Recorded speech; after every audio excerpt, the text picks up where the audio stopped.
Hey everybody! I just want to give us some encouragement today concerning hope in God and specifically hoping in God's plans for our lives.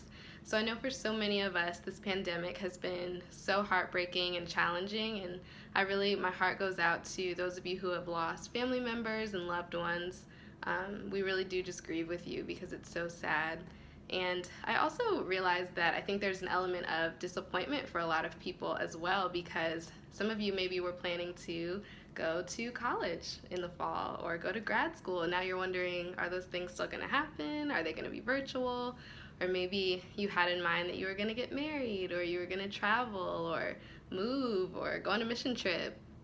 And there are just these different things that God has put on your heart to do, and you've been getting so excited to do, but now you're like, Lord, I physically can't leave the house, but I really do feel like you've called me to do these things. So it's kind of that tension.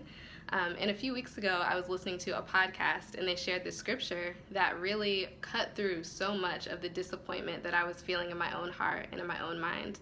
So I thought it'd be great if we could read it together.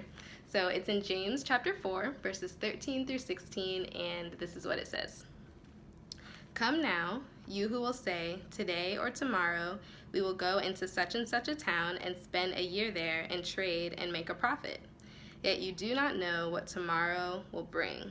What is your life? For you are a mist that appears for a little time and then vanishes.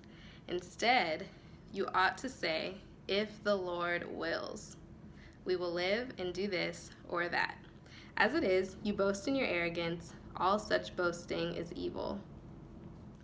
So when I heard that scripture, it really just came to my mind, okay, making plans as we're led by God and making plans to move forward in the way that He's calling us to isn't a bad thing. It's a great thing.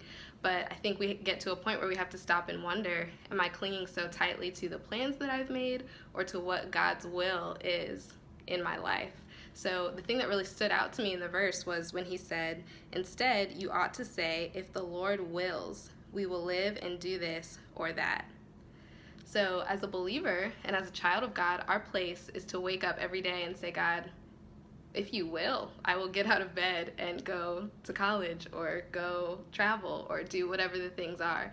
If you will, I will do them, because the will of God for your life is perfect. Whatever happens in your life is the will of God, and it's perfect. So whatever happens, weeks, months down the road, it is the will of God for our lives.